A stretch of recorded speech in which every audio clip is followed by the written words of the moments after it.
O candidato Luiz Navarro, do PCB, é empresário, tem 70 anos de idade e é o nosso sexto entrevistado nesta segunda rodada de entrevistas da Rede Diário de Comunicação. Ele tem como candidato a vice-prefeito Marcelo Leitão, também do PCB, chapa puro sangue. Candidato, o senhor, nessa reta final da campanha, tem uma propaganda que é contra o que o senhor chama do poder econômico que financia as eleições municipais. A sua campanha não tem financiamento de empresários, por exemplo. O senhor acha que é possível fazer uma campanha eleitoral sem o financiamento de empresários ou financiamento público, com essa proposta que muita gente defende? Boa tarde aos leitores do Diário. É possível, sim. É possível levar a mensagem para o eleitor. Entretanto, a luta é desigual. Se você observar, tem candidatos que previram em suas despesas 15 milhões, outros 10 milhões, outros 12 milhões, e a nossa despesa não vai chegar a R$2.000. O nosso tempo é 1 minuto e 6 segundos, enquanto tem candidatos que têm 12 minutos. Isto é absolutamente desigual, porque não é possível levar as propostas aos eleitores como os que têm dinheiro e tempo o fazem. Qual a estratégia então, candidato? Sabendo que tempo e dinheiro, recursos financeiros, são fundamentais para uma boa campanha. E aí pensando mesmo conceitualmente, de levar a mensagem para os eleitores, né? Qual é a estratégia, o que vocês pensaram para essa eleição? Não existe estratégia. O que existe, de fato, são boas propostas. E estas boas propostas têm nos colocado em destaque na campanha.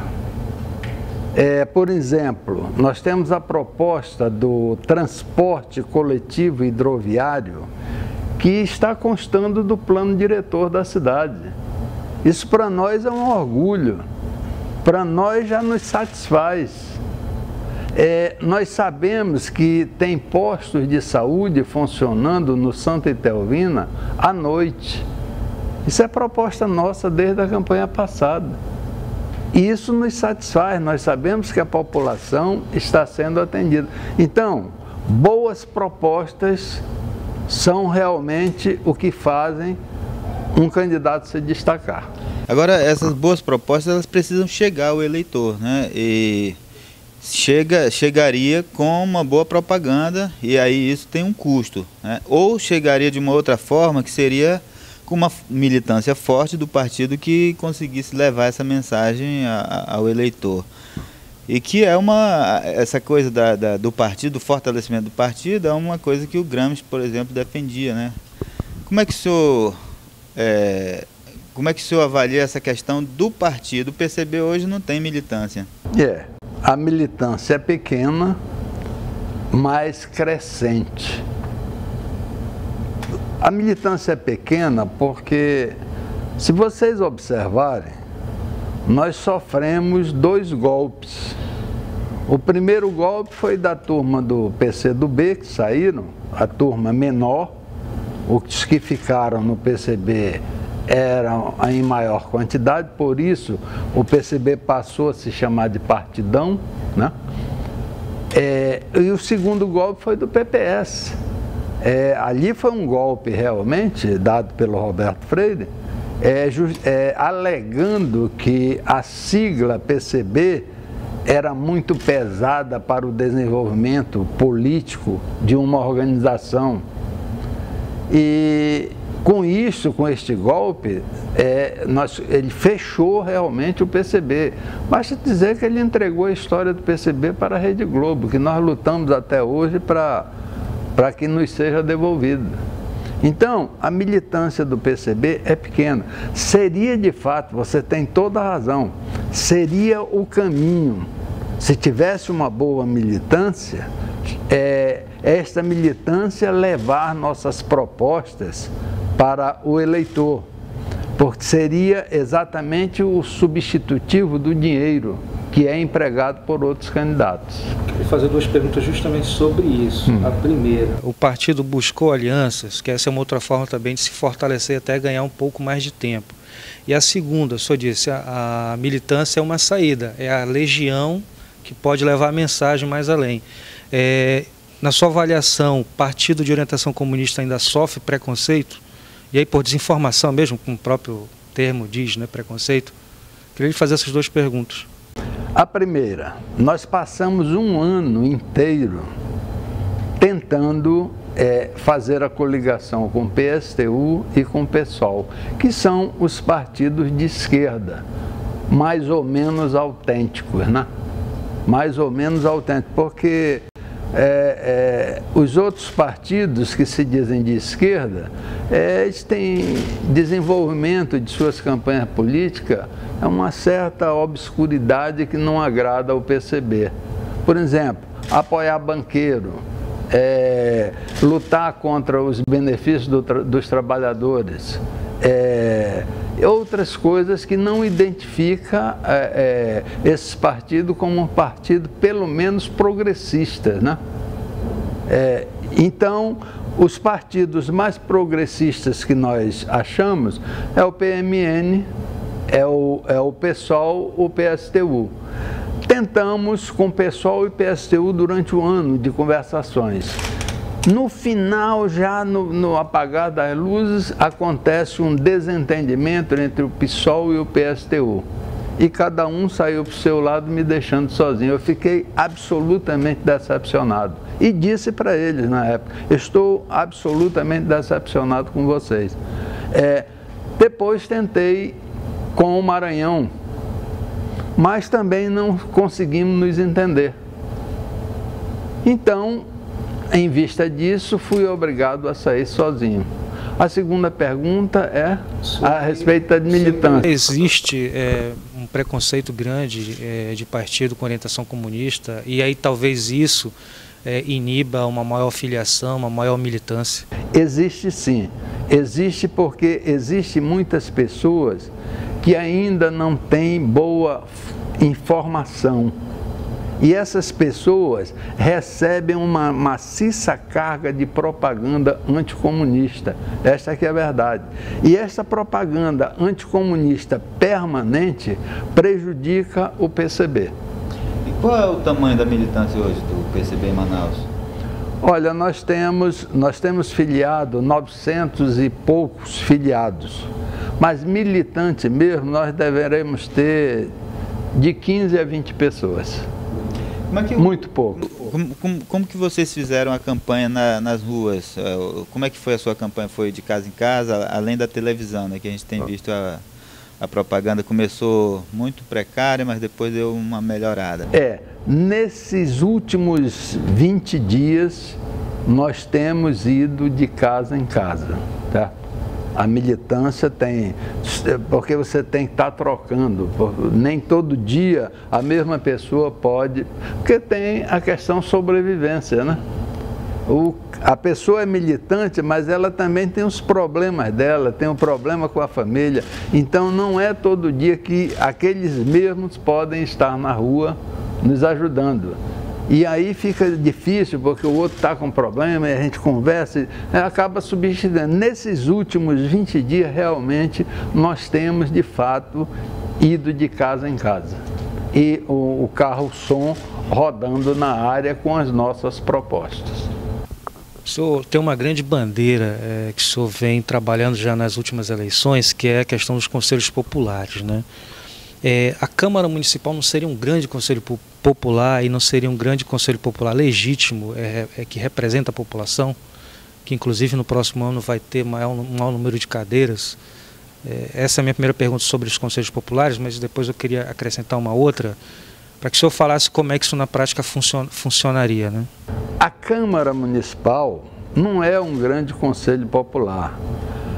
A Câmara Municipal é uma organização onde deveria serem elaboradas leis.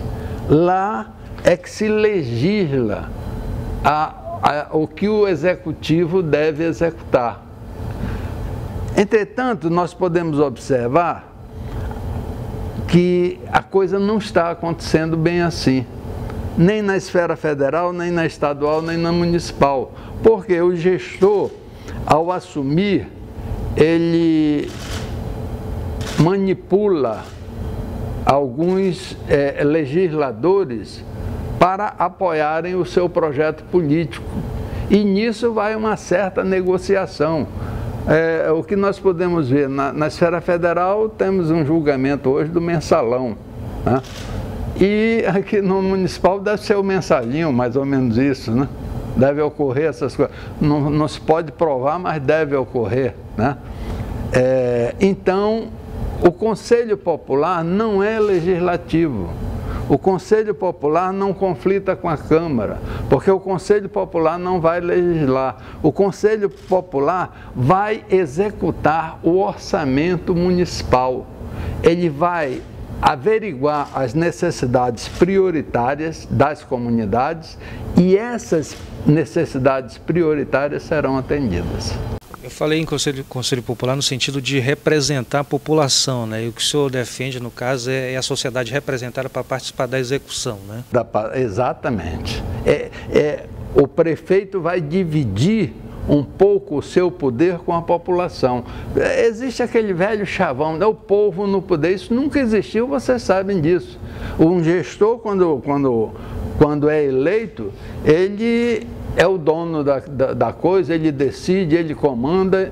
O que vai acontecer é que o prefeito vai dividir um pouco o poder com a população, vai observar melhor as necessidades da população. Seria um conselho popular por área, para a área da saúde, para a área da educação? Como é que essas pessoas seriam eleitas ou elegidas, escolhidas? Serão observados alguns critérios. Esses critérios ainda não estão elaborados, mas caso nós sejamos eleitos, aí sim nós vamos elaborar esses critérios, que é para que as pessoas se candidatem e sejam eleitas pela comunidade. A coisa ocorrerá mais ou menos assim como acontece com o Conselho Tutelar, que, embora já tenha contaminação política, mas ainda representa e atende a população. Esses conselhos populares não seria criar uma burocracia maior do que a que já existe hoje na sociedade? Na administração pública, na verdade? Não, porque é preciso que você veja que nós pretendemos extinguir uma boa quantidade de cargos de confiança. Esses conselhos vão substituir mais ou menos esses cargos de confiança, vai substituir os subsecretários, vai substituir o secretário. Por quê? O secretário será empossado, eleito dentro do conselho. O conselho elegerá o secretário de educação, o conselho elegerá o secretário de saúde, para que exista a força do povo, de fato, no poder. Agora, não se pode garantir também que os conselhos populares estarão isentos de influência política de outros partidos. Os próprios líderes comunitários, as lideranças naturais, elas, via de regras, têm uma orientação política, não sei se na sua maioria, mas também estão ligados a partidos políticos. Como trabalhar isso? Justamente não ser contaminado, a sua proposta ser contaminada, como o senhor mesmo disse, que os conselhos tutelares funcionam, mas também tem essa influência, né? Com certeza. Serão também criados mecanismos para enfrentar essa situação que você acabou de falar. Porque não tenha dúvida de que haverá tentativa de desarticulação do funcionamento desse conselho e tentativa de contaminação política. E o que nós não queremos, nós queremos que esse conselho ele esteja ligado à representatividade da população, das comunidades. Que este será o papel desse conselho. Ele não pode ter desvio de conduta, e isso nós estaremos observando, e para isso teremos mecanismo para impedir esse desvio de conduta. A gente está discutindo aqui questões utópicas, né? Sim. Mas na prática A eleição está aí, dia 7 de outubro o povo vai votar e parece que a sua candidatura não avançou no sentido de ganhar o apoio popular e tal. Pelo menos é o que mostram as pesquisas. Qual é o ganho que o senhor acha que tem de uma eleição como essa? Olha, em primeiro lugar, eu acho que as pesquisas, elas são manipuladas. Elas são manipuladas por quem paga a pesquisa. Elas saem de acordo com o gosto de quem manda fazer a pesquisa. Isso eu não tenho a menor dúvida. E tanto é que este ano nós teremos acesso, nós conseguimos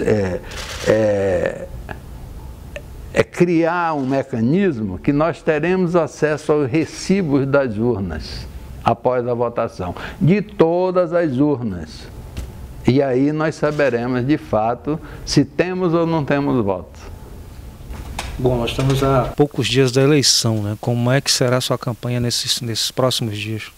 É o porta a porta, é a distribuição de santinho, de porta a porta. Eu estou aqui dando essa entrevista, mas o carro está na rua e o pessoal está nas esquinas, por exemplo, ali da Eduardo Ribeiro, distribuindo santinho. O senhor tem um carro de som e... Só um carro de som? Só um carro de som. E qual foi a quantidade de material que o senhor confeccionou? Quanto foi que isso custou para a campanha? Custou R$5.000. 5.000 não, R$500. 50 mil santinhos, já estourou o orçamento. R$530 para ser exato. 60 mil santinhos. O ex-presidente Lula tentou várias eleições até se eleger, né, até ser presidente do Brasil. E no início, de uma forma muito radical, naquilo que defendia e tudo mais. E teve que, depois de algumas eleições, mudar um pouco da estratégia de busca de apoio, de financiamento, e foi naquele momento ali que ele conseguiu se eleger. O que as últimas eleições lhe ensinaram, lhe ensinam, e como é que o senhor vislumbra a participação de uma próxima eleição? Qual é a avaliação que o senhor faz, na sua experiência das últimas eleições, o que o senhor mudaria numa próxima eleição? Eu pretendo que essa seja a minha última campanha majoritária, né? Eu não pretendo mais me candidatar majoritariamente.